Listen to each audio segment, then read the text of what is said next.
যেভাবে লেখা আছে সেভাবেই পড়ছি। কেমন আছেন জেফরি ভাই? আমার সালাম দিবেন। আমি ভৌতিকতার অনেক দিন ধরে আছি, কিন্তু প্রথম একটা ঘটনা দিচ্ছি, আশা করি কেমন হয়েছে জানাবেন। এখন আসল কথা বলি। একদিন আমাকে ডেকে বললেন, শুনুন ভাই, আগামী শনিবার মহাব্রত যোগ আছে। দুর্গাষ্টমী নীতিতে ওই দিন রাতে এক বিশেষ ক্ষণ জিন নামাবো। থাকিস, ভালো অভিজ্ঞতা হবে তোর। ভবিষ্যতে বিশেষ করে বেশ উপকৃত হবি। আর তার সাথে সাথে তোর মাথা থেকে তন্ত্রবিদ্যার ভূতও ঝেড়ে যাবে। বুঝবি, এগুলো স্রেফ আগুন নিয়ে খেলা ছাড়া আর কিচ্ছু নয়। আমি বিষয়টাকে তেমন একটা গুরুত্ব দিলাম না। জিন নামাবে এমনটা হয় নাকি কখনো? এসব গাঁজার কোলকে ভেবে বেজায় হাসি পেল আমার। তবে যেতে তো হবেই। ভাবছি বাবাকেও সঙ্গে করে নিয়ে যাব।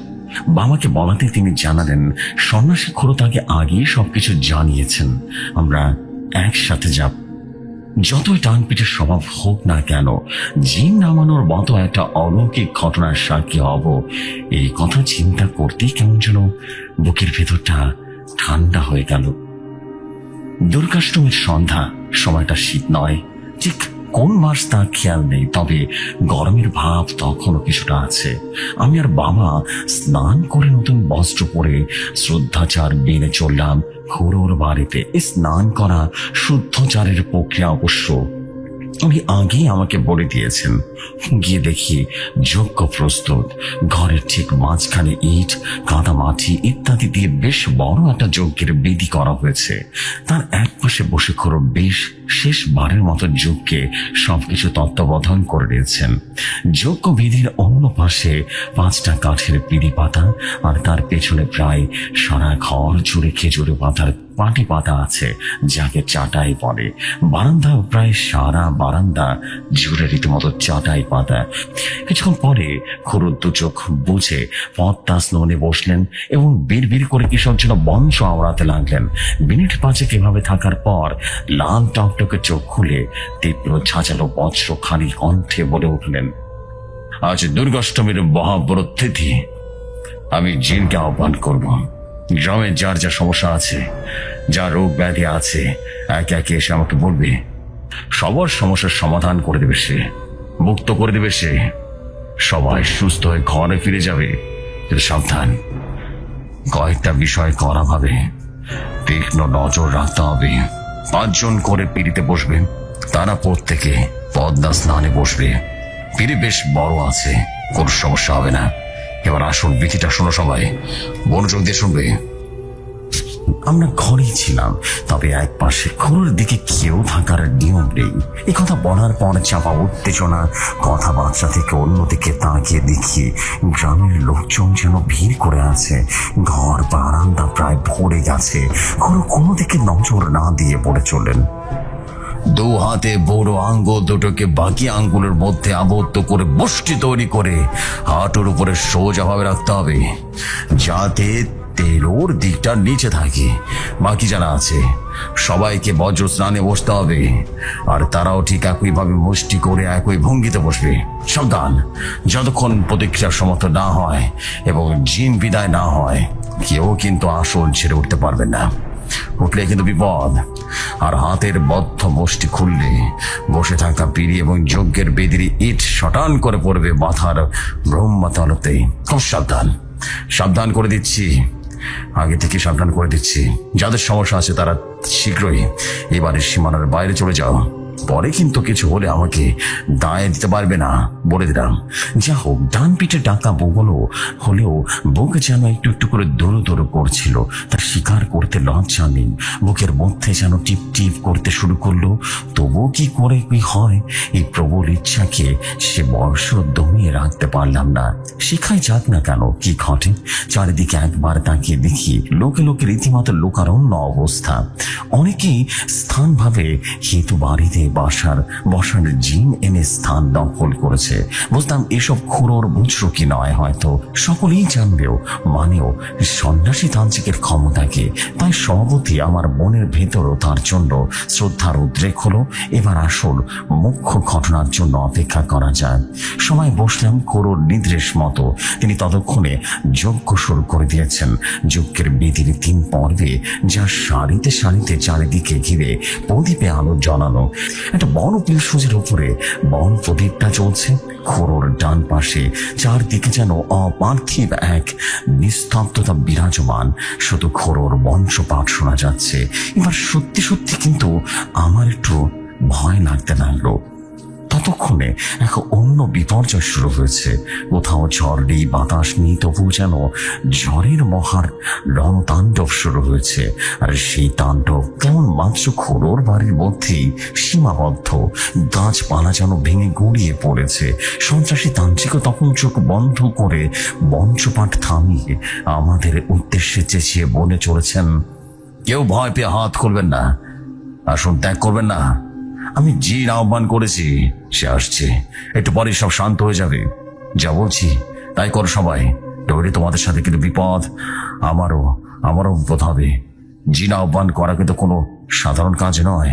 তাকে অপমান করলে, সে কোনো একজনকে বেড়ে ফেললে তার আত্মাকে সঙ্গী করে বন্দি করে বানিয়ে নিয়ে যাবে। তাই গোলমাল যেন না হয়, ভয় না পড়ে শান্ত হয়ে বসো সবাই। দেখলাম ম্যাজিকের মতো খুড়োর সেই বক্তৃতা শেষ হতে না হতেই ঝড় তুফান একেবারে রীতিমতো থেমে গেল। আমার দৃষ্টিতে আর এদিকে এই ঘটনার দিকে আমার বুকের ভেতরে রক্ত যেন নিমিশে শুকনো হয়ে গেল।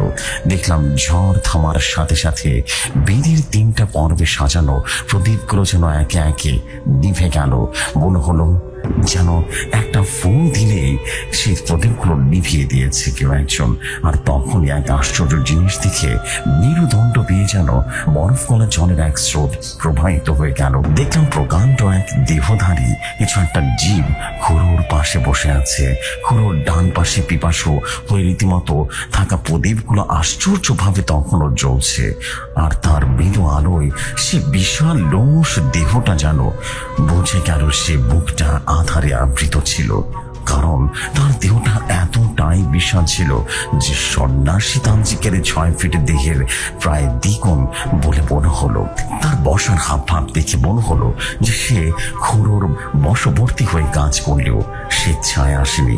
অর্থাৎ কোনো পান থেকে চুন খসলে ঘটনা মহা বিপদ ঘটিয়ে দিবে।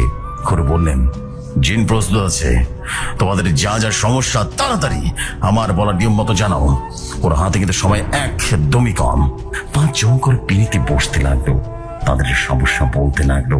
এতক্ষণ খেয়ালই করেনি যে জিনের পাশে একটা ডজন খানিক ফলের ঝুড়ি ছিল। জিন সেখান থেকে কপ কপ করে ফল খাচ্ছে আর এক এক করে সমস্যা শুনে এক একটা করে ফল প্রত্যেকের দিকে ছড়ে দিচ্ছে। বীর বীর করে কি যেন মঞ্চ পড়ছে। খুড়ো তখন সে ফল খাবার নিয়ম বলে দিচ্ছেন। প্রত্যেককে অনুরোধ করলেন পথে কারোর সাথে না কারোর সাথে কথা না বলতে, বদ্ধ বসটি একেবারে বাড়িতে গিয়ে খুলে গঙ্গা জল দিয়ে শুদ্ধ হয়ে নিতে। কথার অমান্য হলেই কিন্তু চরম বিপদ। সকলেই খুড়োর আদেশ মেনে মাথা নিচু করে ফল নিয়ে বাড়ির দিকে যেতে শুরু করলো। 50-60 জন এভাবে চলে যাওয়ার পর হঠাৎ করে লক্ষ্য করলাম সবকিছুই নিস্তব্ধ হয়ে গেল। দপ করে খুড়োর ডান দিকের পিন সুজের উপরে জ্বালা পোড়াটা প্রদীপটা নিভে গেল। আর ওদিকে বিকট হুঙ্কার ছেড়ে জিনটা উঠে দাঁড়ালো। সন্ন্যাসী খুড়ো তাড়াতাড়ি করে ব্যস্ত সমস্ত হয়ে বললেন, সর্বনাশ, এখানে কেউ হাতের বুড়ো আঙ্গুল সে জিনকে মুক্ত করে দিয়েছে। কে এত বড় সাহস কি দেখালো? শুধু এতটুকু শুনতে পেয়েছিলাম। তারপর যা ঘটেছিল তা ভাবলেও আজও আমি কথা হারিয়ে ফেলি। তার কথা শেষ হতে না হতেই ঘরের মধ্যে মৃত একটা টাইফুন যেন বয়ে গেল। কটাস কটাস করে শব্দে 3টা কিসের যেন আওয়াজ কানে এলো। ওদিকে যারা বাকি ছিল তারা চেঁচামেচি করতে করতে ছোটাছুটি করতে শুরু করলো। প্রাণের ভয়ে কেউ পানিয়েছে, কেউ পানাচ্ছে, বা কেউ হোঁচট খেয়ে পড়ে আবারও উঠে একদিকে চম্পটে দিচ্ছে। সে এক বিচিত্র অবস্থা। পাশে থপাস করে কিসের যেন একটা পতন হতেই বুঝলাম বাবা মাটিতে লুটিয়ে পড়েছেন। তখন ভয় আমার দেহে আর এক ফোঁটাও প্রাণ বাকি নেই। আমি জ্ঞান হারালাম অচিরে। জ্ঞান হাতে দেখলাম আমি কুমিল্লা সরকারি হাসপাতালের বেডে শুয়ে আছি। না আমার কোনো রকম আঘাত লাগেনি, কিন্তু খবর পেলাম সন্ন্যাসী তান্ত্রিক আর বাবার মাথায় 3টে সেলাই পড়েছে, আর পাশের গ্রামের একজন মারা গেছে ওই স্পট ডেড আর কি। পুরো ঘটনাটি জানলাম সপ্তাহখানেক পর, যখন সকলে সুস্থ হয়ে বাড়ি ফিরে এসেছে। বাবাকে নিয়ে খোরো বাড়িতে গেলাম, আর সেখানে যা শুনলাম তাতে তার সবকটা লোম খাড়া হয়ে গেল। খোরো বললেন, যখন জিনটা এভাবে বিকট চিৎকার করতে শুরু করছিল না, তখনই বুঝেছিলাম কেউ শয়তানি করে মুষ্টবন্দি খুলে জিনটাকে মুক্ত করে দিয়েছে। বুঝতে পারলে না হয়তো বা, দাঁড়াও একটু খোলাসা করে বলি। জিন আহ্বানের পর আমি সকলের বসটি বন্ধ করে মঞ্চ পরে জিনটাকে আবদ্ধ করি, সঙ্গে সকলের কাজ বন্ধনও করে দিই। তারপর সেবার কাজ সম্পন্ন করে জিন লোককে রীতিমতো পাঠিয়ে তারপর বন্ধ করে মুক্ত করি। তাই তো সকলে বাড়িতে গিয়ে বসটি খুঁড়তে পড়ি, কিন্তু কেউ যদি তার আগে শয়তানি সেই মুষ্টি খুঁড়ে ফেলে, তাহলে সকলের উপরে গড়িয়ে আসবে চরম বিপদ, কালো অধ্যায়। কি অঘটন ঘটে তা আগেই বলেছি। আমি তখন বললাম, কিন্তু যে মারা গেল সেই বাকি, তাকে তো। খোরো তখন হেসে বললেন, ও হলো কালো গুণিন, আমার গুরু ভাই, ও আমার চিরশত্র। আমরা এক গুরুর শিষ্য হওয়া সত্ত্বেও কিছু শিখেনি। আমার তন্ত্র সাধনার পথে বাধা বিপত্তি সৃষ্টি করাই ওর জীবনে একমাত্র লক্ষ্য। বহুবার আমার চরম ক্ষতির করার চেষ্টা করেছি, কিন্তু সফল হতে পারেনি। আর এবার হলো হিতে বিপরীত। তাছাড়া বুঝতে পারলেও কিছু করার আগে মাথায় ইটের খোঁচাটা খেলাম, ওটাকে হাত দিয়ে ছড়ে ফেলতে গিয়ে পড়লো তোমার বাবার মাথায়। ক্ষমা করে দিও, ক্ষমা করে দিও তোমরা। অন্ধকার কিছু বুঝতে পারেনি, চিনতেও পারেনি যে ওটা হাত ছাড়া কালো গুণিন। আমি যেন লজ্জিত হয়ে বললাম, আরে না না, তার দরকার নেই, বেঁচে আছি এই তো অনেক। বাবা অনেক ধন্যবাদ দিলেন তাকে। তারপর নিমাই বাবু সে দীর্ঘশ্বাস ফেলে বললেন, তারপর কোথায় যে তিনি চলে গেলেন আর তার দেখা হয়নি। তার কিছুদিন পরে এই দেশ পাকাপাকি করে চলে আসি। কখন যে রাত 11টা বেজে গেছে খেয়ালই করিনি। তেমন শীত না পড়লেও আমি আর নিতাই ঠকঠক করে কাঁপছি। নিতাই বাবু বলে উঠলেন, ঠিক আছে, অনেক রাত হয়ে গেছে, এখন তোমরা ঘুমিয়ে পড়ো, আবারও এসো, সময় করে এমন অনেক গল্প শোনাবো, কেমন? সে রাতে তেমন ঘুম হয়নি। পরদিন সকালে কিছু না খেয়ে সাইকেলে করে বাড়ির উদ্দেশ্যে রওনা দিয়ে দিলাম। এবং ভালো বাংলায় চম্পট বলা যায় যাকে, যা শুনেছি হুবহু লিখলাম। এখন বিশ্বাস করা বা না করাটা সম্পূর্ণ আপনাদের বিষয়। তবে আমি ধোঁয়াশার আবরণে আবৃত সেই কোহেলি এখন বুঝতে পেরেছি, আসলে কালো গুণের সন্ন্যাসী তান্ত্রিককে নিজের মতো ভণ্ড আর উজবুক মনে করে তার কর্মকাণ্ডকে বুঝুকে বলে মনে করেছিল। তাই বদ্ধ মুষ্টি খুলে নিজের বিপদ ডেকে নিয়ে এসেছিল। যদি ভালো লাগে জেফরি ভাই, অবশ্যই পড়ে শোনাবেন। আসসালামু আলাইকুম।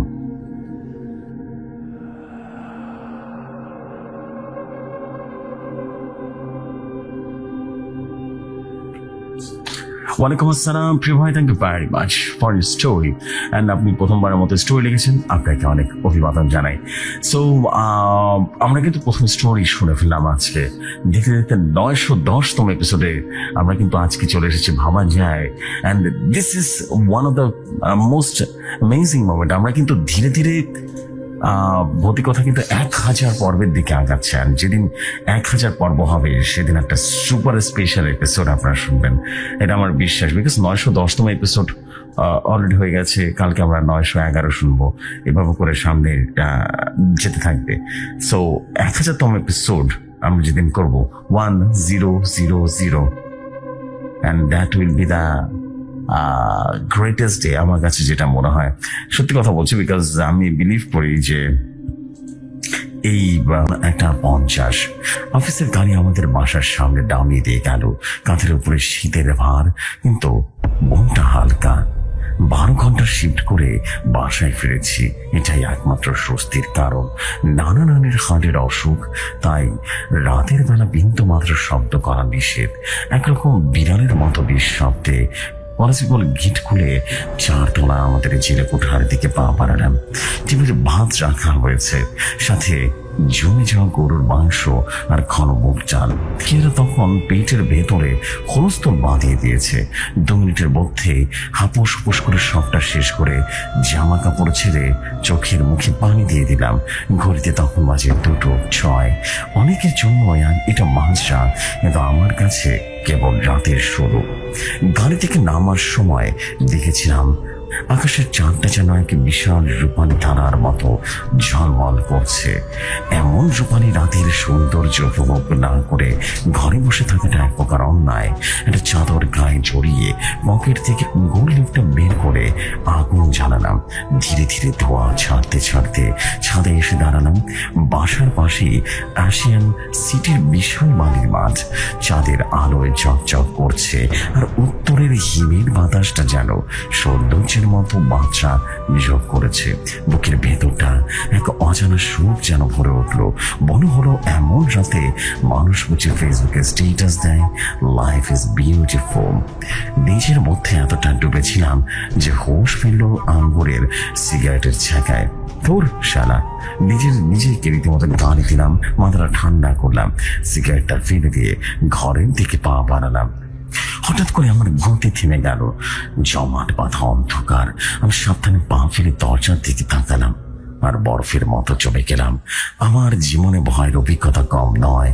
লাইফ অ্যান্ড ডেথ সিচুয়েশন দেখেছি। মাথাটা কেমন যেন ঠান্ডা আর পরিষ্কার থাকে। মনে আছে চরম বিপদে পড়লে আমার ভিতরে ভয়টা কমে যাবে, আর সেই সময় নেওয়ার সিদ্ধান্ত সবসময় সঠিক হতো। কিন্তু আজ তার পুরোটাও উল্টো হলো। শরীরের সাথে আমার মাথাটাও কেমন যেন জমে গেছে সামনের দৃশ্যটা দেখে। আমি জানি আমার চোখের সমস্যা আছে। 11-12 বছর ধরে আমার চশমা সমস্যার সাক্ষী। যখন কেউ বলে, রাজ তুমি ভুল দেখেছ, আমি মৃদু হেসে বলি, মানুষ মাত্রই ভুল। কিন্তু সেদিন যা দেখেছিলাম সেটা একদম শতভাগ সঠিক ছিল। চাঁদের আলো আর দরজার ফাঁক দিয়ে আসা সামান্য আলোয় দৃশ্য ছিল পুরোপুরি স্পষ্ট। কি দেখেছিলাম? এই লেখাটা শুরু করবার আগে অনেকক্ষণ ভেবেছি কিভাবে জিনিসটা বর্ণনা দেওয়া যায়। আমার জন্ম কুমিল্লা CMH-এ। 11 মাসের বয়সে ম্যালেরিয়ার প্রকোপে দেখা দেওয়ায় বাবা আমাকে ঢাকাতে নানির কাছে নিয়ে যান। সেই থেকে আমি ঢাকাতেই থাকি। এয়ারপোর্টের কাছে জায়গাতেই আমার নানি বেড়াতো, এবং অন্ধকারে আমার কাছে অপরিচিত নয়, কিন্তু এত অন্ধকার কখনো স্বস্তি পায়নি। ভূত প্রেত নিয়ে আমার মনোভাব ছিল বরাবরই এরকম। কখনো হেসে উড়িয়ে দিনি, আবার এর অস্তিত্বের পক্ষ সাফাল গায়নি। বন্ধুদের প্রশ্নের জবাবে হাসি মুখে বলতাম, ভূত মেয়েতে যদি থাকে তাহলে থাক না, না থাকলে তো কথাই নেই, কেস ডিসমিস। আর যদি থাকে তাহলে যেন আমার সামনে না পড়ে, কারণ আমার হার্ট দুর্বল। সেদিন রাতে আমার প্রশ্নের জবাব পেয়েছিলাম। জিনিসটা আসলে কি ছিল তা আমার কোনো ধারণা নেই। হয়তোবা মুসলিদের ভাষায় কোনো দুষ্ট জিন, হয়তোবা মামাতো ভূত এবং স্তব্ধ কাটা, কিংবা কোনো অতৃপ্ত আত্মা। আমি শুধু জানি যা দেখেছিলাম তা ছিল অস্বচ্ছ বাস্তবতা। চাঁদের আলোয় তখন চিকচিক করছে আশিয়ান সিটির বডি, আর আমার শরীরের ভেতরে বয়ে যাচ্ছে এক জমাট বাঁধা ঠান্ডা স্রোত। দরজা থেকে মাত্র কয়েক হাত দূরে দাঁড়িয়েছিলাম। সেটার দিকে আমি তাকাতেই পারছিলাম না। চোখটা কেমন যেন নিজের অজান্তেই দরজার ফাঁকে আটকে ছিল। আমি দরজার সামনে যেটা দেখেছিলাম সেটার উচ্চতা ছিল একজন পূর্ণবয়স্ক মানুষের সমান, কিন্তু তার কোনো নির্দিষ্ট আকৃতি ছিল না। মনে হচ্ছিল জমাট অন্ধকার দিয়ে তৈরি এক দীর্ঘকার ছায়া যা অনবরত কাঁপছে। আর কোনো হাত পা ছিল না, কোনো মুখ ছিল না, শুধুমাত্র একটা কালো দোয়াটে অবক। চাঁদের আলো সেই ছায়ার উপরে পড়ছিল, কিন্তু তা শুষে নিচ্ছিল যেন সেই ছায়াটা। আলো সেখানে পৌঁছানোর আগে যেন অদৃশ্য হয়ে যাচ্ছিল। আমার সমস্ত যুক্তি, দীর্ঘদিনের অভিজ্ঞতা সব এক মুহূর্তে অর্থহীন হয়ে গেল। আমি তো এমন ছিলাম না, যে কোনো কঠিন পরিস্থিতি মাথা ঠান্ডা করে রাখাই আমার স্বভাব ছিল, কিন্তু আজ আমার মস্তিষ্ক যেন আমার নিয়ন্ত্রণের বাইরে। হাত পাগুলো যেন বরফের মতো জমে আছে, নিঃশ্বাস বন্ধ হয়ে আসছে। হঠাৎ করে ছায়াগুলো যেন নড়তে শুরু করলো, ঠিক নড়া নয় বরং সেটা যেন দরজার দিকে গড়ে গড়ে এগিয়ে আসতে লাগলো। আমার মাথা জানান দিল এখন কিছু একটা করতে হবে, কিন্তু পা দুটো আমি 1 ইঞ্চিও সরাতে পারলাম না। আমার হার্টের দুর্বলতার কথা আজ সত্যিই প্রমাণিত হলো। এই মুহূর্তে যদি হার্ট অ্যাটাক হয় তাহলে অবাক হওয়ার কিছুই থাকবে না। ছাটা এবার আরো দ্রুত গতিতে আমার দিকে এগিয়ে আসতে লাগলো। এর মধ্যে কোনো শব্দ হলো না, কোনো পায়ের ছাপ ছিল না, শুধু বাতাস দিয়ে তৈরি এক অন্ধকার ফিতের মতো এগিয়ে আসছিল আর আমার দিকে তাকিয়েছিল। ঠিক সেই মুহূর্তে হঠাৎ করে কলাস পিপল গেট খোলার শব্দ পেলাম। আমার নানা নানি সম্ভবত কোনো কারণে ঘুম থেকে উঠেছেন, তাদের হালকা কাশি আর ফিসফিসানি শোনা যাচ্ছিল। আর ঠিক সেই মুহূর্তে ঘটে গেল অবিশ্বাস্য এক ঘটনা। ছায়াটা কেমন যেন থমকে দাঁড়ালো, তারপর সেটার কালো আভা দ্রুত সংকুচিত হতে লাগলো, যেন কেউ সেটাকে চাপ দিয়ে ছোট করে দিচ্ছে। 1 সেকেন্ডের মধ্যেই সে বিশাল ছায়া আবার কালো ধোঁয়ার মতো রূপ নিল এবং চোখের পলকে দরজার নিচে সরু সরু করে কোলে ঘরের গেটের ভেতরে মিলিয়ে গেল। আমি তখনও দাঁড়িয়ে আছি, আমার পুরো শরীর রীতিমতো ঘামে ভিজে গেছে। মনে হলো আমার হৃৎপিণ্ড বুকের ভেতরে প্রবলভাবে বেগে লাফাচ্ছে। আমি যেন 1 সেকেন্ডের আগে মুহূর্তে রীতিমতো দুঃস্বপ্নে ছিলাম, আর এখন সেই স্বপ্নটা ভেঙেছে। নিজেকে জোর করে টেনে হিঁচড়ে দরজার কাছে নামালাম। দরজাটা খুলতেই ভেতরে ঢোকার পর দেখলাম আমার নানু ঘুম থেকে উঠে লাইট জ্বালিয়েছে। রাজ, এত রাতে ছাদে কি করছিস? তিনি রীতিমতো মৃত স্বরে জিজ্ঞেস করলেন। তার দিকে তাকিয়ে আমি কোনো উত্তরই দিতে পারলাম না, শুধু মাথাটা ঝাঁকিয়ে বললাম, কিছু না নানু, শীত লাগছিল তাই ভেতরে আসলাম আর কি। আমি জানি এই ঘটনাটা আমি কাউকে বলতে পারবো না, কারণ যে শুনবে সে আমার কথা বিশ্বাসই করবে না, হয়তোবা ভাববে শীতের রাতে সিগারেট খেয়ে হ্যালুসিনেশন করছিলাম। কিন্তু আমি জানি আমি যা দেখেছি তা সত্যি ছিল। আর সবচেয়ে ভয়ঙ্কর যে প্রশ্নটা আমার মাথায় উঁকে দিচ্ছিল সেটি এখনো আমার ঘরের ভেতরেই আছে। ঘরের লাইটটা জ্বালাতে গিয়ে আমার হাতটা রীতিমতো কেঁপে উঠেছিল। সে রাতে আমি আর আলো নিভিয়ে ঘুমায়নি। ভোরের আলোয় নানু ডাকি ঘুম ভাঙলো। আমি উঠে দেখি সবকিছুই স্বাভাবিক, কিন্তু আমার বুকটা তখনও ধুকধুক করছে। আমি নিজেকে প্রশ্ন করলাম, রাজ, তুই ভুল দেখিস না তো? আমার ভেতরে আরেকটা কণ্ঠস্বর বলল, না, তুই ঠিকই দেখেছিস। আর তখন মনে হলো আমার এই জেলে কোঠার ঘরটা যেন আর আমার নয়, এটা এখন সেই ছায়ার সাথে ভাগ করে নিতে হবে। আমি সে রাতে আর ঘুমাতে পারিনি। ভোরের আলোয় যখন নানু আমাকে ডাকলেন আর চোখ তখনও আধা খোলা, উঠে দেখি সব স্বাভাবিক, কিন্তু আমার বুকটা তখনও ধুকধুক করছে। মনে হচ্ছে কোনো এক অদৃশ্য হাত আমার হৃৎপিণ্ডটাকে মুঠো করে রীতিমতো ধরে রেখেছে। ঘরের চারপাশে তাকালাম, চিরে কোঠার ছোট্ট ঘর, যেখানে আমার নিত্যদিনের পৃথিবী, বইয়ের আলমারি, পুরনো কাঠের টেবিল আর এক কোণে এলোমেলো বিছানা, কোনো কিছুই অস্বাভাবিক নয়। অথচ আমার মনে হচ্ছিল প্রতিটা জিনিসই যেন অন্য কিছুর সাক্ষী। সকালবেলা অফিসে যাওয়ার সময় নানু টিফিন বাক্সটা এগিয়ে দিলেন। রাজু, কি হয়েছে তোর? চোখ কেমন শুকনো করে রেখেছিস কেন? তোর চোখে একরাশ স্নেহ আর দুশ্চিন্তা দেখছি। আমি জোর করে হাসার চেষ্টা করলাম। কিছু না নানু, রাতে ঘুমটা ভালো হয়নি তো, তাই আর কি। বাসের জানালার পাশে অফিসের দিকে যাচ্ছিলাম, কিন্তু মনটা পড়েছিল সে রাতে সেই জমাট বাঁধা কালো ছায়া। সে কি সত্যি আমার ঘরের ভেতর ঢুকতে চাইছিল? যদি ঢুকে থাকে তাহলে কি এখন আছে, নাকি অন্য কোথাও চলে গিয়েছে? আমার মাথায় হাজারো প্রশ্ন ঘুরপাক খাচ্ছিল। অফিসে সেদিন কাজে মন বসাতে পারলাম না। বারবার মনে হচ্ছিল কেউ যেন আমার দিকে তাকিয়ে আছে। সহকর্মীরা যখন মজা করছিল তখন আমি হাসতে পারলাম না। শুধু মনে হচ্ছিল আমার চারপাশটা অদৃশ্য দেয়াল তৈরি হয়ে গেছে। সন্ধ্যায় বাসায় ফিরেও সে একই ভয়। কনস্টেবল গেট খোলার সময় বড় হলো গেটের সিটকেনিটা যেন আমার হাতের তালুর ঘামে ভিজে গেছে।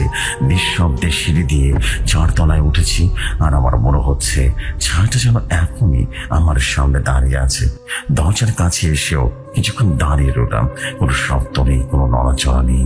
শেষমেশ সাহস করে দরজা খুললাম। ঘরটা অন্ধকার। লাইট চালানোর জন্য হাত বাড়াতেই অনুভব করলাম ঘরের ভেতরটা অস্বাভাবিক ঠান্ডা। মনে হলো যেন ফ্রিজের দরজাটা খুলে কেউ রেখেছে। লাইট জ্বালাতে দেখলাম সবকিছু স্বাভাবিক, কিন্তু সেই ঠান্ডার অন্ধকার অনুভূতি আমার শরীরের ভেতরে গেঁথে গেছে। রাত যত গভীর হতে লাগলো, ভয় যেন ততই বাড়তে লাগলো। সেদিন আর ছাদে গেলাম না, নিজের ঘরেই বসে রইলাম।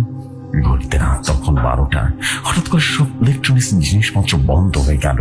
মোবাইল, ল্যাপটপ, সবকিছু যেন কোনো অজানা শক্তি সমস্ত বিদ্যুৎ প্রবাহকে বন্ধ করে দিয়েছে। ঘরটা আবারও অন্ধকার হয়ে গেল। আমি হাতছে মোবাইলটা খুঁজে বের করলে এবং স্ক্রিনে কোনো আলো নেই। আমি পুরোপুরি অন্ধকারে ডুবে গেলাম। হঠাৎ করে ঘরের একটা কোণে একটা মৃদু নড়াচড়ার শব্দ পেলাম। ফিসফিসানি নয়, নিঃশব্দ শব্দ নয়, যেন নরম বাতাসের কোনো ভারী জিনিস নড়ছে। আমার হৃৎপিণ্ডটা আমার বুকের ভেতরে ধরফড় করতে শুরু করলো। আমি জানি এটা সেই ছায়াটা, সে আমার ঘরের ভেতরেই আছে। আমি উঠে বসার চেষ্টা করলাম, নিজের জায়গা থেকে সরে যেতে চেষ্টা করলাম। প্রথমে টেবিলের উপরে রাখা কলমদানিটা বন্ধ করে মেঝেতে পড়ে রইল। তারপর বইয়ের আলমারি থেকে একটা বই ধপ করে নিচে পড়ে গেল। প্রতিটা শব্দ যেন আমার কানের ভেতরে বাজছে।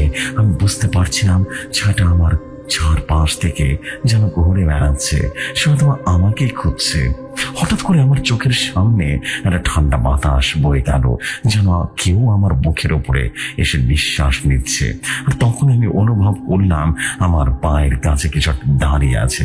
ওটা কোনো শরীর নয়, কোনো আকার নয়, শুধু একটা শীতল অনুভূতি। আমার দম বন্ধ হয়ে আসছিল, মনে হচ্ছিল এই বুঝি আমি শেষ। কিন্তু যখন সে ছায়ামূর্তি ফিসফিসানি বন্ধ হয়ে গেল, কোনো শব্দ নেই, যেন বাতাসের মধ্যে অতি প্রাকৃত কোন একটা স্বর। আর সেই শব্দে আমার নাম ধরে ডাকলো, রাজ। আমি চমকে উঠলাম। এই ছায়াটা কি আমাকে চেনে? আমার নাম ধরে ডাকলো সে। আমার দম বন্ধ হয়ে আসছে। সেই শীতল ফিসফিসানি কানে বাজছে, রাজ। আমি তখন স্থির হয়ে বসেছিলাম। আমার শরীরের ভেতরে সমস্ত ভয় যেন এক মুহূর্তে উধাও হয়ে গেল। শুধু একটা প্রশ্ন মাথায় ঘুরছে, এটা আমাকে চিনি কিভাবে? আমি জানি এর কোনো শারীরিক উপস্থিতি নেই, কোনো মুখ নেই, তবুও আমার মনে হলো এটা আমার দিকে তাকিয়ে হাসছে। হঠাৎ করে আমার স্মৃতিতে পুরনো একটা ব্যাপার ভেসে উঠলো। প্রায় 10 বছর আগেই বাড়িতে আগুন লেগেছিল। ইলেকট্রিক শর্ট সার্কিট লাগার কারণে আমার বাবা মা গুরুতর আহত হয়েছিলেন। তারা বেঁচে গেলেও আমার নানা নানির হৃদরোগের সমস্যা বেড়ে গিয়েছিল।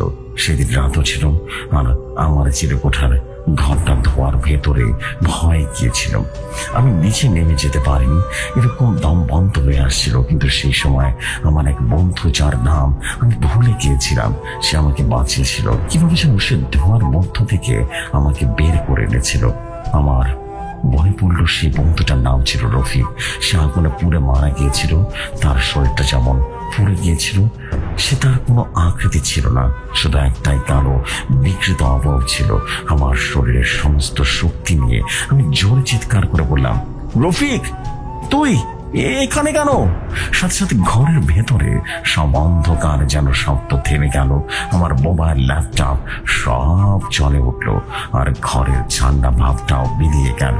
আর আমি চারদিকে তাকালাম, কোনো ছায়া নেই, কোনো অস্বাভাবিকতা নেই, সব আমার স্বাভাবিক। হঠাৎ করে আমার চোখ পড়লো আমার পড়ার টেবিলের উপরে পুরনো সব ছবি রাখা, অনেক দিনের পুরনো। আমি খেয়ালই করিনি ছবিটা ছিল আমার আর রফিকের, আর তার হাসি মাখা মুখটা উজ্জ্বল ভাবে জ্বলছে। আমি দ্রুত টেবিলের কাছে গেলাম, ছবিটা হাতে তুলে নিলাম। ছবির পেছনে ছোট্ট করে লেখা, রাজ, তোর বিপদ হলে আমি সব সময় তোর পাশে থাকবো। আমার চোখ দিয়ে যেন পানি গড়িয়ে পড়লো। বুঝতে পারছিলাম রফিক মারা যায়নি, সে আমার পাশেই ছিল। সে আমাকে বিপদ থেকে রক্ষা করেছে তার অস্তিত্ব দিয়ে। নানু ও নানি নিঃশ্বাসের শব্দে সে আমার দিকে দূরে দূরে গিয়েছে, কারণ সে জানতো তার উপস্থিতি তাদের জন্য বিপজ্জনক। আমি উঠে বারান্দায় গেলাম। বাইরে আসিয়ান সিটির বাড়ির মাঠ, যাদের আলোয় ঝলমল করছে। আমি আকাশের দিকে তাকালাম। রফিক, তুই এখানে থাকিস? আমি তোর জন্য প্রার্থনা করি, তুই আমার বন্ধু, আমার রক্ষক। আমি এখন আর একা নই, আমি জানি কেউ একজন সব সময় আমার পাশে আছে। গল্পটা এখানেই শেষ। তারুর রহমান। আমাদের গ্রামের বাড়িটা ছিল চাঁদপুর জেলায়। চাঁদপুর বললাম এই কারণেই যে একটা সময় যে জায়গায় আমাদের বসত ভিটা ছিল সেখানে এখন মেঘনা নদীর বসবাস। বাড়িঘর নদীতে চলে যাওয়ার পর বাবা আমাদের নিয়ে ঢাকায় চলে আসে। আমার পরিবারের আমি হলাম বড় মেয়ে, আর আমার নাম হচ্ছে স্বর্ণা। আমার ছোট বোনের নাম লতা, তার বয়স এখন 10 হতে চলেছে, আর এখন আমার মাত্র 19 বছর। তো যাই হোক, আমার বাবা ব্যাংকে ছোটখাটো একটা কর্মকর্তা, আর আমার মা আমাদের সাথে বাড়িতে থাকে। একদিন বাবা অফিস থেকে ফিরে আমাদের সবাইকে ডেকে আমাদের উদ্দেশ্যে বললেন, আজকে আমি অনেক খুশি জানিস। আমরা সবাই বাবার কাছে জিজ্ঞেস করতে চাইলাম, কেন বাবা, তুমি আজকে এত খুশি কেন? আমরা কি জানতে পারি? তখন বাবা আমাদেরকে বললেন, অনেক কষ্ট করে কিছু টাকা জমেছি বুঝলি, আর ভালো একটা জমি পেয়েছি কম টাকার ভেতরে। আমরা আগামীকাল সেই জমিটা দেখতে যাব, আর যদি সব ঠিকঠাক থাকে তাহলে জমিটা কিনে ফেলবো আর তারপর সেখানে আমাদের বাড়িতে উঠাবো ইনশাআল্লাহ। কতদিন এই ভাড়া বাড়িতে থাকবো বলো? আমার মা বাবার কাছে জানতে চাইলেন, কিন্তু সেই জমিটা কোথায় তা তো জানালে না এখনো। তখন বাবা বলল, সেই জমিটা ঢাকা কেরানীগঞ্জে আমার অফিসের খুব কাছাকাছি। আরে খুব কম টাকা পড়েছে ওই জমিটা, বুঝলে? তোমরা সবাই রেডি হয়ে নাও, আমরা আগামীকাল যাবো ওই জমিটা দেখতে। পরের দিন আমরা সবাই মিলে সেই বাবার সাথে রওনা দিয়ে দিই সেই কেরানীগঞ্জে এসে জমি দেখার জন্য। এখানে সে দেখি জমিটা ঠিকঠাক আছে, কোনো ঘর বাড়ি নেই, যাও আছে সেটা অনেক দূরে কিছু বাড়ি ঘর দেখা যাচ্ছে। জমিটা খুব কম দামেই আমরা কিনে ফেলি। তারপর সেখানে শুরু হয় পাইলনের কাজ। আমি অনেক খুশি ছিলাম, কারণ এখান থেকে আমাদের কলেজটা অনেক কাছে। তাছাড়া এতদিন পর আমাদের নিজেদের বাড়ি হচ্ছে, এইভাবে অনেক এক্সাইটেড ছিলাম। কি আপনাদের মনে হয় রাগ হচ্ছে, তাই না? কারণ ভূত পিশাচের গল্প বাদ দিয়ে কেন জীবন নিয়ে গল্প লেখা শুরু করে দিয়েছি।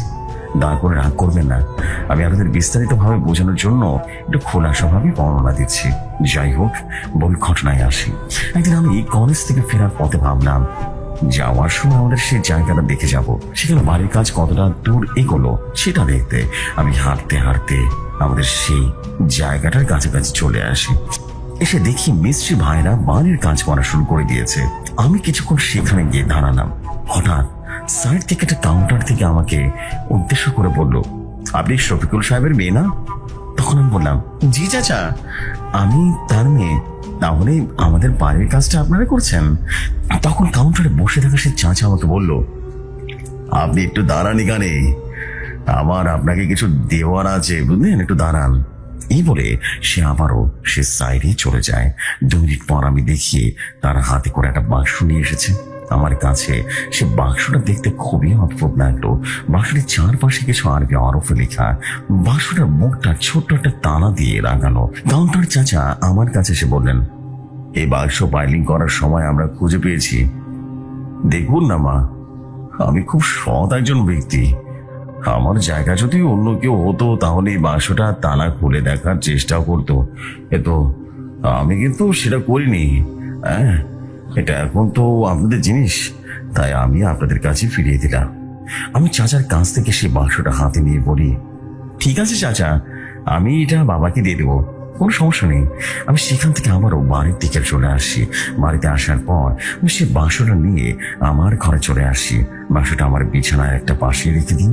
ভাবি বাবা অফিস থেকে এলে তাকে দিয়ে দেবো, কিন্তু পরে আর এই বিষয়টা আমার মাথায় ছিল না। আমার ঘরে আমি একাই ঘুমাতাম। আমার ছোট বোন বাবা মার সাথে ঘুমাতো। আমি যখন রাতের বেলায় পড়ার টেবিলে বসে পড়তাম তখন আমি একটা কান্নার শব্দ শুনতে পাই। শব্দটা খুব অল্প অল্প করে আমার কানে আসছিল। আমি তখন পড়া থামিয়ে দিয়ে ভালো করে শোনার চেষ্টা করি আসলে শব্দটা কোথা থেকে আসছে। যখন আমি পড়া বন্ধ করে দিই তখন আমি আর কোনো শব্দ শুনতে পাই না। তখন আমি ধরেই নেই এটা আমার মনের ভুল। তবে পড়া শেষ করে আমি বিছানায় শুয়ে পড়ি। মাঝরাতে আমি একটা স্বপ্ন দেখি। আমি দেখতে পাই অনেক বড় একটা বাক্স। সে বাক্সের ভেতরে একটা ছেলে ছেলেটিকে দেখতে অসম্ভব সুন্দর লাগছে। সে ছেলেটি শিকড়ের সাথে বাঁধাই করা, শরীরের বিভিন্ন জায়গার রক্ত। সে ছেলেটার মুখটা অনেকটা মায়াবী ছিল। সে ছেলেটি কান্না করতে করতে আমাকে উদ্দেশ্য করে বলল, বিশ্বাস করেন আমার কোনো দোষ নেই, আমাকে শুধু শুধু বন্দি করে রাখা হয়েছে। 90 বছর ধরে এই বাক্সের মধ্যে বন্দি অবস্থায় আছি। কেন আমাকে বন্দি করা হয়েছে জানেন? একজন খারাপ কবিরাজ আমাকে দিয়ে খারাপ কাজ করাতে চেয়েছিল।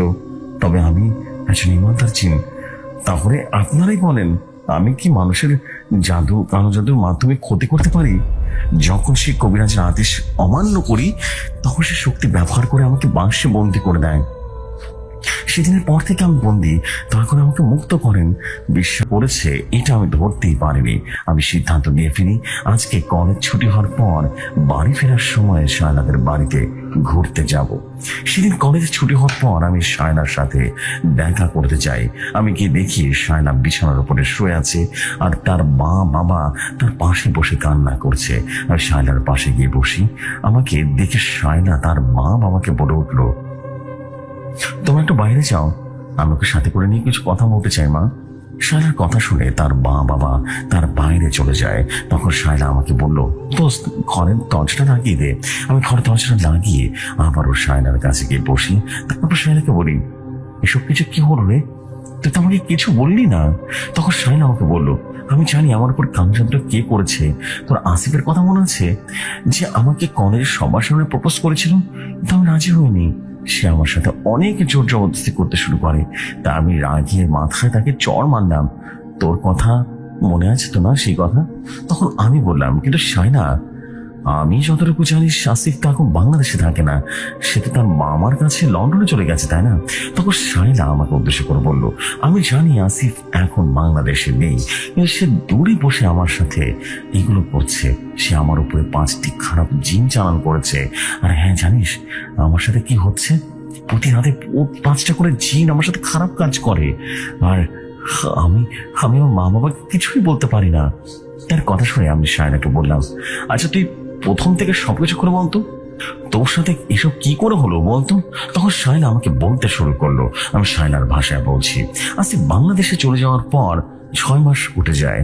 একদিন রাতে আমি ঘুমিয়েছিলাম, হঠাৎ করে আমার শরীরের উপর ঠান্ডা লাগতে শুরু করলো। তাই আমি আমার পায়ের কাছে কম্বলটা নিয়ে ঘুমিয়ে পড়ি।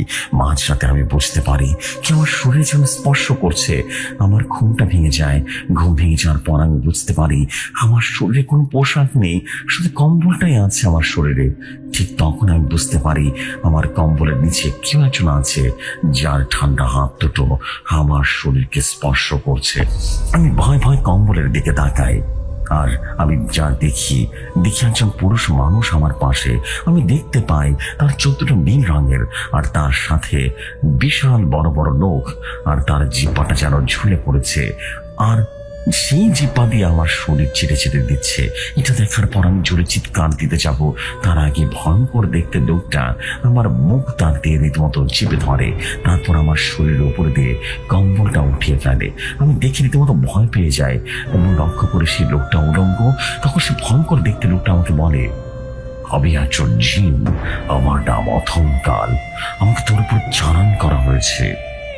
আর হ্যাঁ, শুধু আমি না, আমার সাথে আরো 4 জন গোলাম আমার সাথে আছে।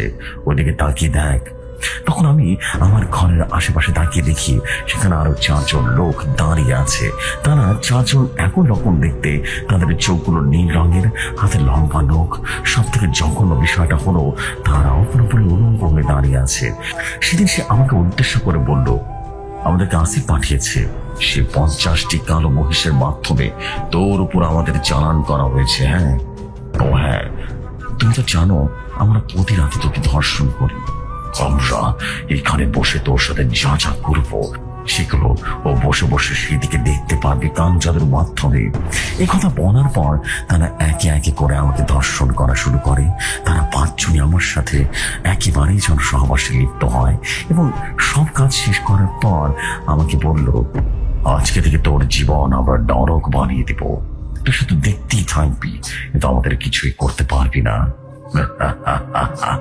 প্রতি রাতে তোর সাথে আমরা এসব করবো।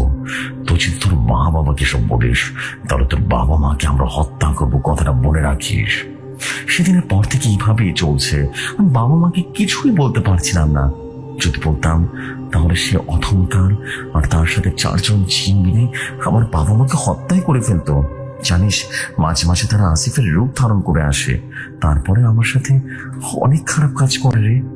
আমি কিছুই করতে পারি না, মেনে নিতে বাধ্য হয়ে অনেকবার আত্মহত্যা করতে চেয়েছি, কিন্তু তারা আমাকে মরতেও দেয় না। দিনে দিনে আমি নিতে পারছিলাম না। একটা সময় অনেক দুর্বল হয়ে পড়ি। বাবা মাও আমাকে নিয়ে সন্দেহ করতে শুরু করে। একটা পচা আমাকে বাবা জোর করে একজন হুজুরকে দেখায়।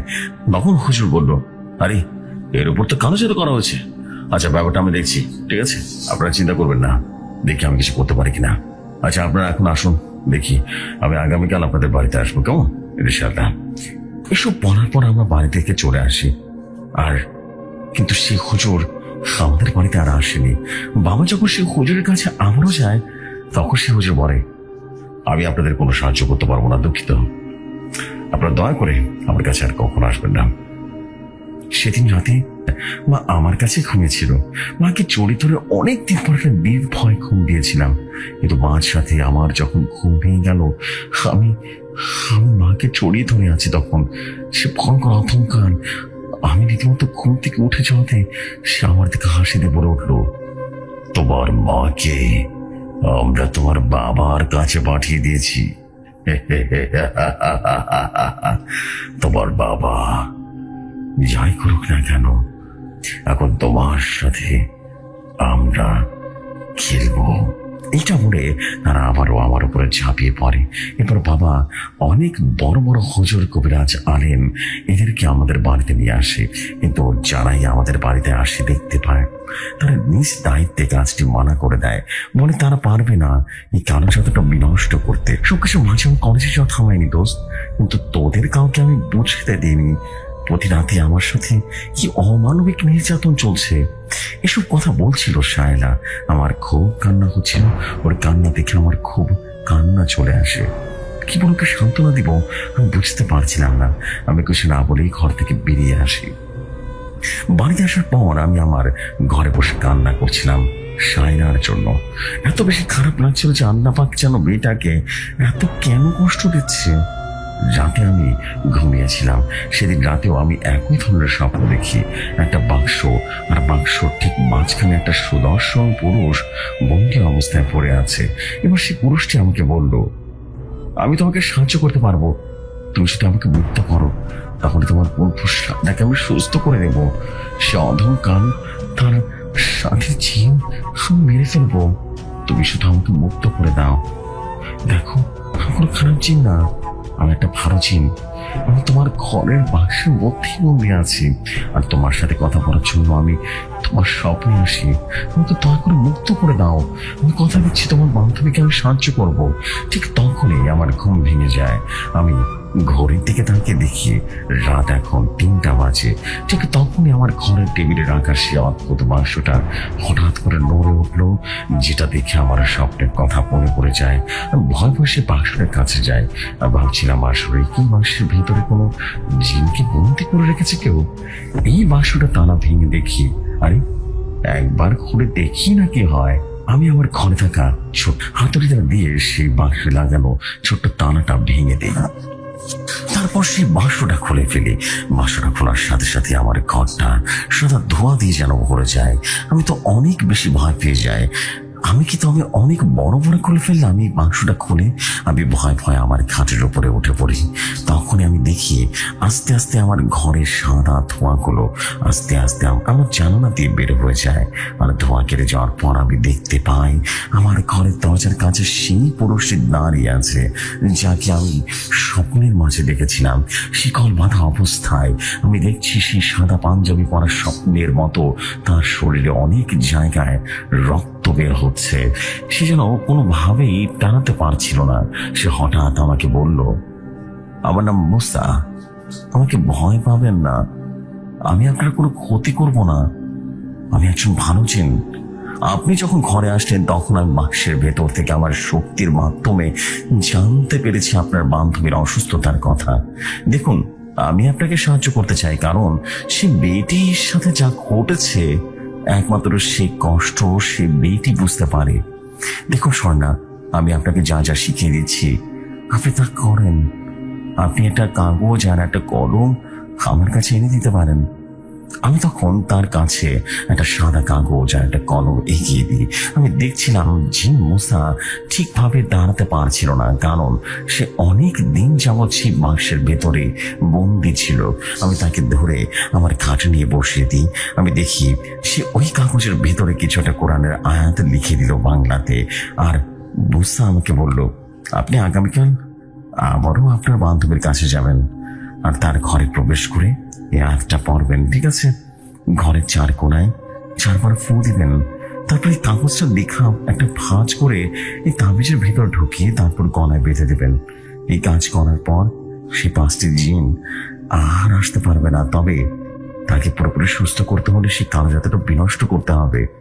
তারপর আমি মূসাকে বললাম, কিন্তু যে ব্যক্তিটা কালো জাদু করেছে মানে আসিফ, সে তো বাংলাদেশে নেই। সে তো লন্ডনে বসে বসে এই কালো জাদু করছে। আমরা কি করে এই কালো জাদু বিনষ্ট করবো? মাথা ঘুরিয়ে মাটিতে পড়ে যায়। আমি তাকে অনেক কষ্ট করে ধরে আবারও বিছানায় শুয়ে দিই। আমি দেখি তার জ্ঞান হারিয়ে ফেলেছে। সে আসলে এতটাই দুর্বল ছিল, সঠিকভাবে দাঁড়াতেও পারছিল না। একটানা 90 বছর একটা বাক্সের ভিতরে বন্দি ছিল। তা যাই হোক, আমি আমার ঘর থেকে কিছু স্যাভলন আর কিছু ব্যান্ডেজ কাপড় এনে পুরো শরীরের স্থানগুলো ক্ষতগুলো মুছে দিই। আমি এক নজরে তার দিকে তাকিয়েছিলাম। জিন বস্তা দেখতে কতটা সুন্দর দেখে মনে হচ্ছে তার সারা রাত তাকিয়ে থাকি। আমি তার শরীরটা মুছে দিই। তারপর আমার বাবার ঘর থেকে লুকিয়ে লুকিয়ে তার যে একটা পাঞ্জাবি দিয়ে আসি, সেটা আমি তাকে পরিয়ে দিই। সারা রাত আমি তার সেবা করি। ভোর হওয়ার আগে তার জ্ঞান ফিরে আসে। তখন সে আমাকে বলে উঠলো, আমার শরীরের পোশাক কি পাল্টিয়েছে? তখন আমি বললাম, আমি পাল্টিয়েছি, আপনি তো জ্ঞান হারিয়ে ফেলেছিলেন। এখন আপনার কেমন লাগছে সেটা বলেন। মূসা জিন তখন বলল, এখন আমার অনেক ভালো লাগছে। আপনাকে অনেক ধন্যবাদ স্বর্ণা, আপনি অনেক ভালো মনের মানুষ। জানেন, আপনার জায়গায় অন্য কেউ থাকলে আমাকে মুক্ত করতো না। মুক্ত করা তো দূরে থাক, আমাকে বিশ্বাসই করতো না। আমি একজন ভালো জিন। সে ভয় পেয়ে বাক্সটা হয়তো বা আগুনেই পড়ে ফেলতো, না হলে পানিতে ফেলে দিত। কিন্তু আপনি এমনটা করেননি। আপনি আমাকে বিশ্বাস করেছেন, আমাকে মুক্ত করেছেন। তবে এবার আমাকে ফিরতে হবে। আমি আগামীকাল রাতে আপনার কাছে আসব, কিন্তু আজকে রাতে আপনি একটু সাবধানে থাকবেন, কারণ আপনার বান্ধবী সাহায্য করতে চাইছেন। অতকাল কিন্তু আপনার উপর নজর রাখবে। যেমনটা বলছি, আপনি সবসময় নিজের শরীরটা বন্ধ করে রাখবেন। এটা বলে জিন মূসা বিদায় নিয়ে চলে গেল। জিন মূসার কথা মতো পরের দিন আমি আমার বান্ধবী শায়নার বাড়িতে চলে যাই। আমাকে দেখে শায়নার মা আমাকে বলল, কি রে মা, তুই আবারও আজকে কি মনে করে এলি? আমি কিছু না বলে শায়নার ঘরে চলে যাই এবং তারপর সেই কাগজে লেখা আয়াতগুলো ঘরের চার কোনায় চারবার উচ্চারণ করে ফু দিই। এসব দেখে শায়নার বাবা আমার কাছে এসে আমাকে বলল, কি হয়েছে? কিছু তো বলো। কি বলছো তুমি? এগুলো বলো তো, কিছু বুঝতে পারছি না। হ্যাঁ, কি হয়েছে তোমার? সত্যি করে বলো মেয়ে। তখন আমি বলে উঠলাম, আঙ্কেল, আমি আমার বান্ধবীকে সুস্থ করার জন্য এসব করছি। তখন শায়নার বাবা মা আমাকে বলল, এত বড় বড় কবিরাজ হুজুর, তারা কিছু করতে পারো না, তুমি কি করবে মা? আমি তখন আঙ্কেল এবং আন্টিকে মূসা জিনের সমস্ত ঘটনা খুলে বলি। একটা পর্যায়ে আমি আঙ্কেলকে বলি, আঙ্কেল, এখনই বাজার থেকে একটা খানি তাবিজ আর একটা কালো সুতা আর একটা মোম কিনে নিয়ে আসুন। আন্টি তখন আমার হাত ধরে বলল, আঙ্কেল বাজার থেকে সমস্ত জিনিসপত্র নিয়ে ঘরে প্রবেশ করলো। আমি তার হাত থেকে সে তাবিজটা নিয়ে আমার হাতে থাকা সে কাগজটা ভাঁজ করে সে তাবিজের ভেতরে ঢুকিয়ে দিই। তারপরে সে মোমটা দিয়ে সে তাবিজের বাইরের অংশটা পুরোপুরি লাগিয়ে দিই। এরপর কালো সুতা দিয়ে সে তাবিজটা বেঁধে আমি আমার বান্ধবী শায়লার গলায় পরিয়ে দিই। একটা পর্যায়ে শায়লার বান্ধবীকে বলে উঠলাম, তোর কিছু হবে না, তুই এটা গলা থেকে খুলবি না। তাবিজটা যতক্ষণ তোর গলায় থাকবে ততক্ষণ অধমকাল তোর কিছুই করতে পারবে না। আর হ্যাঁ, এখনকার মতো আমি আমার বাড়িতে চলে যাচ্ছি, কিন্তু চিন্তা করিস না, খুব দ্রুত সে কাগজটা আমি নষ্ট করে দিব। এসব বলে আমি আমার বান্ধবী শায়না থেকে বিদায় নিয়ে যাই। আমি আমার বাড়িতে চলে আসি, কিন্তু মূসা জিন আমাকে বলেছিল যে আমার বাড়িতে আসার পর আমার শরীরটা সবসময় যেন বন্ধ করে রাখি। সেটা আমার পুরোপুরি ভুলে যায়। বাড়িতে আসার পর আমার মার সাথে রান্নাঘরে চলে যাই রান্না করার জন্য। সারাদিন কাজ করার পর রাতে আমি আমার ঘরে চলে আসি। এত ক্লান্ত ছিলাম যে খুব তাড়াতাড়ি ঘুমিয়ে পড়ি। হঠাৎ হঠাৎ করে মাঝরাতে আমার ঘরটা রীতিমতো ঠান্ডা হয়ে যায়। আমার খুব ঠান্ডা লাগছিল। আমি আমার পায়ের কাছ থেকে রীতিমতো কম্বলটা নিয়ে ঘুমিয়ে পড়ি আমারও। তবে তার বেশি কিছুক্ষণ পর আমি অনুভব করি যে আমার কম্বলের নিচে কেউ একজন আছে। এক লাফে উঠে বসি আর কম্বলটা আমার শরীর থেকে উঠিয়ে ফেলি। একটা পর্যায়ে আমি দেখতে পাই আমার বিছানায় একটা কুচকুচি কালো কিছু শুয়ে আছে। সে আমার দিকে তাকিয়ে হাসছে, তার চোখের রং নীল। সে পুরুষটা আমার ভয়ঙ্কর লাগছে, আমাকে দেখে আরো বিভৎস হয়ে গেল আর বলল, ভয় পাচ্ছ কেন? তুমি কি চাও? ওহো, তুমি তো চাও আমরা যেন তোমার বান্ধবের কাছে না যাই। ঠিক আছে, আজকে থেকে তোমার বান্ধবের কাছে যাবো না, কিন্তু প্রতি রাতে তোমার কাছে আসবো। তাছাড়া একটা ফুলের মধ্যে প্রতি রাতে ভালো লাগে না। তোমাকে দেখে মনে হচ্ছে তোমার ফুলটা খুব সুন্দর হবে, তাই না? আমি ভয় রীতিমতো কাঁপছিলাম। তখন সে অধমকাল জিন আমার উপর উঠলো। ভয় পাচ্ছ কেন? আমি একা না, দেখো 4 জন আছে, সবাই এক এক করে তোমার কাছে আসবো। তখন আমি দেখতে পাই আমার দরজার সামনে আরো 4 জন লোক দাঁড়ানো। তারাও দেখতে একই রকম ছিল। তাদের দেখতে কালো কুচকুচে, চোখগুলো যেন নীল রঙের। হঠাৎ করে অথমকাল আমাকে বলে উঠলো, এত সময় নষ্ট করলে হবে নাকি?